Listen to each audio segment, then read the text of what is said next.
Okay, chapter 5 of Pirke Avoth, Mishnah 20. Excuse me. Yehuda ben Tema Omer. Yehuda ben Tema says, "Ve'az kanamer ve'gal kanesher." They have to be as. How do we translate as? Kanamer. As has a little bit translation of chutzpah. Right? You should be daring. That's right. Should be persist like a tiger. Ve'kal kanesher, and light like an eagle. Ve'ratz kasabi, and run like a deer. Ve'gibor ka'ari, and gibor. I think the best translation of gibor is determined. Like a lion, to do the will of your Father, your Heavenly Father. Now, obviously, when Chachamim gave us 4 examples, it's not okay, it's very interesting. There are 4 different ideas are being said. And it's very, very important. Right? How would you translate Gibor? I just said determined, but what would be your translation? Courageous.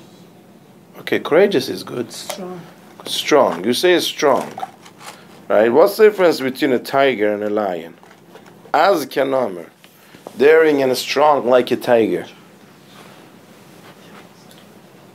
And it's very important to know the difference between strength and courage. A lion is courageous. There is a certain confidence. Obviously, these are traits, by animals. It's not necessarily a choice. It's a nature. It's an instinct.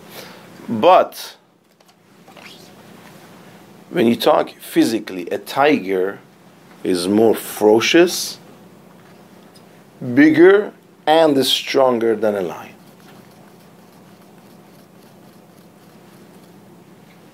However, a lion has a certain presence, a certain charisma. You ever been to the zoo?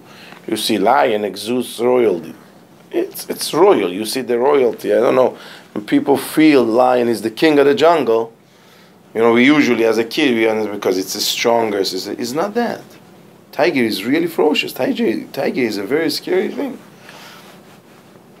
There are much more kills that happen by tigers than by lions. A lion never attacks if it's not hungry. A lion, by the way, hardly ever attacks from behind. Tiger never attacks from the front. Tiger always attacks from behind. And if you've seen in the zoo... leopard. No, tiger. Which tiger? Tiger? Yeah. He's very ferocious. It's very ferocious. See, the point by lion is the courage, is the determination, the confidence. You see the way lion holds itself? Again, it's what teaches us. It's not unnecessarily they have. These are instincts by them. But somebody who doesn't get overwhelmed, who doesn't lose himself, who doesn't, give up. There are 4 stages. The first thing is to start something. To start something is difficult. You need to be daring. You need to, be a type of person to make the jump. Initiative. That initiative, that you see in tiger. Tiger has that ferociousness. Tiger, you go to the zoo, by the way, the tiger is always pacing. The lion is always sitting. You notice that? A tiger doesn't sit that often. They're always pacing. They have that initiative.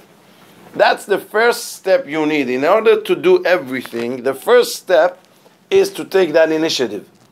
Go, jump, be daring, have that courage. Have that chutzpah, if you will, sometimes. I don't mean to say chutzpah, but a little bit in that, close to, go, be bold. That's right. The next thing is kalkanesh. You got to be light. As you do the job, do not do it lethargically. Do it with agility. Do it with agility. That's the next thing. When you do a job, do it like you mean it.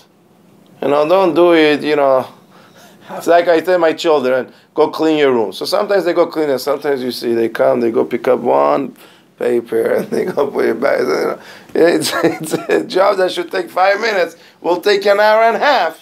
And the point, the point is that you yourself won't. You got it. So that's the next thing. The next thing is calculation. Once you decide to be, you make the decision. That's namer, like a tiger. Be bold, but now there is a way of doing it. Okay, you have those 2 steps, says Maharal. Then, what are you going to have? Deer. You're going to have what happens always when you're 60, 65% into a project. Is really, when the going gets tough. You lost the excitement of the beginning. You lost that initial momentum that you see in a deer. Ratz ketzavi, it's not only that deer are speedy, deer don't give up that easy. They run and run and run and run and run. That's when you have to tell yourself, what do they say in English? It's a marathon, it's not a sprint. It's a marathon. It happens to all of us in every single project. That knowledge alone, by the way, is very, very important. To know it's like by every single project. You have an initial momentum, and then it gets a little bit bumpy. So know that is normal, and then be ratz kesavi. You run. Till now, you did with agility. Now is you push yourself. You push yourself for for the last sprint. It's a long-term goal. You don't, you may take it a little bit easier. You continue. And finally, you have to have courage. Gibor Ka'ari. You will have naysayers. You will have those who will discourage you. You will have the situations that may discourage you. You may have things that happen that will go against you. So then you have to not get so scared so easily. That's a lion. A lion, you see, nothing phases it. That's what it seems, at least to us. The way lion holds it. Don't be phased. Don't be phased by the smallest little thing. All right, I'll give you an example in my own field, but everybody has an example in their own field. So I give lectures. Sometimes you go, okay, you get a lecture, you serious well. Sometimes you go, you give the lecture, and people are like, you see blank stares, and people are not into it. The truth of the matter is, we usually have these projections from 2 or 3 faces. It's not everybody. Just because 2 or 3 faces we're so positive, and it happens to the best of us. You get discouraged, and it's like a self-fulfilling prophecy. So you don't do a good job, you're already scared. Don't be phased. Just because a couple of people, you do your best. Now, no matter what happens, if you are really committed to something, of course it means later I have to examine, is there anything I did wrong? Is there anything I could have done different? But if you committed to do something just because somebody or something comes and gives you some criticism or something, don't be phased. Don't just throw in the towel because somebody did this or somebody said that or somebody made a face, etc. That's gibor kari. Have that courage and confidence and determination, right, to be able to stand against these type of things also. Okay, so that's the first 4 steps. The Mishnah has more to tell us, and we have to do the commentary of Rambam also. We will continue with session following sessions.